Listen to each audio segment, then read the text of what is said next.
చేస్తారు చూడండి పాపం ఆ పోస్ట్, ఆవిడతో ఇలాంటివి డెలివరీ చేయించారు, ఇలాంటి పనికి మళ్ళీ మాటలు. సో ఎనీవే, ముఖ్యమంత్రి ఆరోగ్య కేంద్రం కింద 1500 మంది ఉద్యోగాలు తీసేశారు. పారిశుద్ధ దాని కింద జీజీహెచ్ గవర్నమెంట్ హాస్పిటల్స్ అన్నిట్లో అన్ని జిల్లాలో ఉద్యోగాలు తీశారు. కానీ కరోనా టైంలో కూడా పథకాలు ఇచ్చారంటారు, కానీ పని చేసినోడికి జీతం ఇవ్వాల, జీతం అడిగినోడు ఉద్యోగం తీస్తాడు. ఓకే, ఇవన్నీ మేము ఎవిడెంటరీ అనమాట, డాక్యుమెంటరీ ఎవిడెంటరీ. ఏంటి లోకేష్ గారు రెడ్ బుక్ అంటున్నారు, పవన్ కళ్యాణ్ గారు అర్జీలు అంటున్నారు, రెండు సింక్ అవ్వట్లేదే. రెడ్ బుక్ అంటే అధికారులు చేసే తప్పిదాలకి పడేటటువంటి శిక్ష, ప్రజాప్రతినిధులు అవనివ్వండి, అధికారులు అవనివ్వండి. ఇంకొకటి చెప్పారు కదా, ప్రజలకు సంబంధించిన సమస్యలను తీసుకోవడానికి జనవాణి అంటూ, అంటే గతంలోనే 2 చోట్ల ఓడిపోయిన జనాల సమస్యల గురించి, పాలిమర్ గ్యాస్ లీకేజ్ గురించి, గంజాయి విచ్చలవిడిగా వైజాగ్ గురించి, వైజాగ్లో జరుగుతున్న భూదందా గురించి, నోవాటల్లో ఉన్నప్పుడు ఆయన్ని బంధించారు, జనవాణి పెట్టడానికి వీల్లేదు. విజయవాడలో జరిగింది, బందర్లో జరిగింది, అన్ని చోట్ల నేను చూశాను. ఒక వైజాగ్లోనే ఎందుకు జనవాణి జరగనివ్వలేదంటే జనాల సమస్యలు ఆశ్చర్యార్థకమైనవి. ఇల్లు వాళ్ళతోనే ఉంటుంది, వాళ్ళ పేరుతోనే ఉంటుంది, వాళ్ళ ఇంట్లో ఉంటారు, వాళ్ళని మెడబట్టికి బయటకు కనుక వీళ్ళు ఆక్యుపై చేస్తారు. ఇవన్నీ పబ్లిక్గా బయటకు వచ్చేస్తే ఆక్యుపై చేసినోడు ఎమ్మెల్యే తాలూకా మనిషి, వైవి సుబ్బారెడ్డి మనిషి, విజయసాయిరెడ్డి మనిషి, అక్కడున్న దందాల మనిషి, వీళ్ళ వెనకాల జగన్ అండాదండ, కొన్ని సొసైటీ భూములు ఆక్యుపైడ్. అంటే కూటమిలో ఉన్న వాళ్ళు ఎవరు ఉండవా అందులో కంప్లైంట్? ఎప్పుడు సార్? అప్పుడా? ఇప్పుడే మాట్లాడతాం, ఇంక జరిగిపోయింది ఎందుకు? ఇంక మీకు 64 వచ్చినప్పుడు కూడా ఇంకా అప్పుడే అని మాట్లాడతామండి సార్. అలా మాట్లాడకే 2024కి ముందు అంటే 2019 ప్రభుత్వం పడిపోవడానికి గల కారణం ఏంటంటే గతంలో జరిగిన విధ్వంసాన్ని చెప్పరు, వీళ్ళు చేసే అభివృద్ధిని చెప్పరు. నా అభివృద్ధి నేను చేసుకుంటా పోతా అంటే చట్టం ఏదో తన పని తను చేసుకుంటూ వెళ్ళిపోతే ఏం తెలుస్తుంది? ఇప్పుడు పంచాయతీలో ఇది చేయలేదు అది చేయలేదని మీ బోటోళ్ళు ప్రశ్నిస్తారు. ఏం చేస్తామయ్యా, గత ప్రభుత్వంలో అన్ని అంటే 14th కమిషన్ డబ్బులు, 15th కమిషన్ రాబోయే డబ్బులు, ఇవన్నీ అప్పులు ఊబిలో పడిపోయినాయి, విద్యుత్ సుంకాలు ఎంత కలెక్ట్ అయినాయి అని చెప్పాలండి. గత ప్రభుత్వం వదిలేయండి, ఆ ప్రభుత్వంలో జరిగిన స్కాములు చెప్పాలి కదా సార్. స్కాములు ఓకే, ఇప్పుడు ఆ స్కాముల వల్ల ఏంటి కలిసి వస్తుంది, మీ అభివృద్ధి ఏంటి అన్నది. అరే డబ్బులు లేకుండా పనిచేయమంటే డబ్బులు ఇప్పుడు మీరు చేతులు తీసినట్టేనా?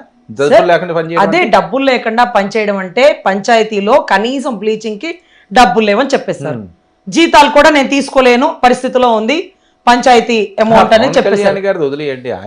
అందరిది అదే సార్. పవన్ కళ్యాణ్ గారి మాటే రాష్ట్ర ప్రజల మాట. ఎందుకంటే చంద్రబాబు గారు అభివృద్ధి పదంలో వెళ్తారు, రాష్ట్రం అప్పులు ఊబిలో ఉందని కేవలం పవన్ కళ్యాణ్ గారి మాట ద్వారానే ప్రశ్నించే వాళ్ళు, ఆలోచించే వాళ్ళు ఆలోచిస్తారు. రెడ్ బుక్ అన్నది ఎక్కడ పెడితే అక్కడ పెద్ద పెద్ద హోర్డింగ్లతో చూపిస్తున్నారు, అది విధ్వంసం కోసం ఒక సిగ్నల్ ఇస్తున్నారు. నేను చూసుకుంటాను మీరు ఇల్లు అన్నట్లుగా ఆ సైన్ బోర్డులు చూపిస్తున్నాయి అని చెప్పి మాట్లాడే పరిస్థితి అవసరం. ఇది ఇంకా జరిగింది ఏదో జరిగింది, రెడ్ బుక్ అన్నారు, ఎవరు తప్పులు చేస్తే ఆ తప్పులను బయట పెట్టండి, ఎవరో కాదంటారు వాళ్ళని అరెస్టులు చేయండి, హోర్డింగ్లు పెట్టి పబ్లిసిటీ. ఎక్కడ వచ్చినాయి హోర్డింగ్స్? చాలా చోట్ల హోర్డింగ్లు ఉన్నాయి. రెడ్ బుక్, రెడ్ కలర్ లో బుక్ వేసి పక్కన లోకేష్ గారు కర్ర పట్టుకుని చాలా చోట్లని సిద్ధం అంటూ ఎన్ని ఫ్లెక్సీలు ఎన్ని పోస్టర్లు కట్టారో తెలుసా? ప్రభుత్వ ఖజానాలో అయిపోయింది కదా, ప్రజలు వాళ్ళకి శిక్ష చేశారు కదా, ఇంకంతకు మించిన శిక్ష ఉండదేమో. జగన్మోహన్ రెడ్డి గారి కెరీర్లో అప్పుడు అరెస్ట్ అయిన తర్వాత ఇంకా ఆయన ఎప్పుడు అనుకుని ఉండడు ఇలాంటి శిక్ష పడుతుందని, శిక్ష విధించేశారు. శిక్ష అని మీరు అనుకుంటున్నారు సార్, 11 సీట్లనే మనం అనుకుంటున్నాం, 40% ఓటింగ్ ఉంది. ఇంకా కూడా జగన్ మాయలో పడిపోయిన ప్రజలు ఉన్నారు. వాళ్ళని ఆ ఊబిలోంచి బయటకు తీసుకురావాలంటే 5 సంవత్సరాల అరాచకపు పరిపాలన చెప్పాల్సిందే. మీరు తవ్వకండి అంటే రెడ్ బుక్ తప్పు చేసినోడికి శిక్ష, మీకు మాకెందుకు భయం, కలెక్టర్లకు ఎందుకు భయం? తప్పు చేసినోడు కదా భయపడాలా? పొద్దుగుకులు పప్పు అన్నోడు ఈ రోజు నిప్పుగా మారి రెడ్ బుక్ తీస్తుంటే మీకు ఎందుకు భయం వేస్తుంది? ఆయన పప్పే కదా. రెడ్ బుక్ భయపడడానికి అరే మీరు అడిగిన ప్రశ్న రెడ్ బుక్ అంటే రెడ్ బుక్ చూసి భయపడుతున్నారనా మీరు అనుకుంటున్నారు? 100% భయపడ్డామంటే తప్పు చేసిన ప్రతి ఓడికి వెన్నులో వణుకు పుడుతుంది. ఇప్పుడు కాదు, ఎలక్షన్ ఎన్నికలకు వెళ్ళినప్పుడు కూడా రెడ్ బుక్ అనే పదం వాడారండి లోకేష్ గారే. 100 మంది 100 మాటలు మాట్లాడతారు, నీకెందుకే అని ఎవరు అనలేదు. ప్రతి ఒక్కరు రెడ్ బుక్ని పట్టుకొని ఎందుకు వెళ్ళాడుతారు? అసలు బుక్లో రాశాడా? మీరు చూసారా? అదే మీకు తెలుస్తుంది కదా. అదే అంటున్నా, అసలు అది రెడ్ బుక్ ఉందా లేదా, లోపల ఎవరెవరి పేర్లు ఉన్నాయి, ఫస్ట్ లో ఎవరి పేర్లు వస్తున్నాయి, చివరిలో ఎవరు ఉన్నాయి, అంచనా ఏంటి? రెడ్ బుక్ లో ఎవరెవరు ఉండే అవకాశం ఉంటుంది? రెడ్ బుక్ లో పోలీస్ అధికారులు, ఎంఆర్ఓలు, కలెక్టర్లు, వాళ్ళని మించిన ప్రజాప్రతినిధులు, జగన్నాటక సూత్రధారుడు, సర్వసాధారణంగా సిబిఐ పెండింగ్ కేసులు, జీవో నెంబర్ 1 సృష్టికర్తలు, ఇవన్నీ కూడా వస్తారు సార్.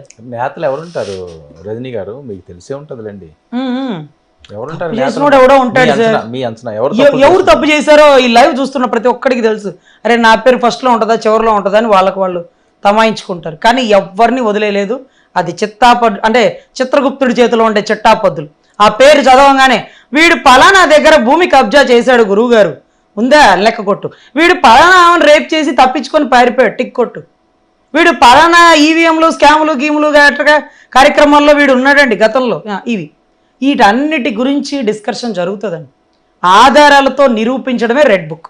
వీడున్నాడు వాడున్నాడు అని పిచ్చి మాటలు కాదు, ఆధారాలు పట్టుకుని ఆరోపణలు చేసి ఖచ్చితంగా వాటిని ఎఫ్ఐఆర్ నమోదు చేయాలా. ఇప్పుడు A37గా ఉండే చంద్రబాబు గారి పేరు రాసినప్పుడు స్కిల్ డెవలప్మెంట్లో ఆధారాలు లేవు, ఇన్నర్ రింగ్ రోడ్లో ఆధారం లేవు, సుప్రీంకోర్టు దగ్గర ఆధారాలు చూపించండి బాబు అంటే ఢిల్లీలో ప్రెస్ మీట్లు పెడతారు కానీ ఆధారాలు తీసుకురావు. కానీ చంద్రబాబు గారి ప్రభుత్వంలో ముందు ఆధారాలు సేకరిస్తారు, చక్కగా అరెస్ట్ చేస్తారు.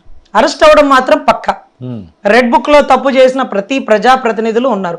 మారు మనసు మేము పొందాము, మాకు ప్రాణరక్షణ కల్పించండి అంటే అది బైబిలో భగవద్గీత ఖురానో కాదు, రెడ్ బుక్ అంటే red alert, red corner notice అంటారు చూడండి. ఇక తప్పించుకొని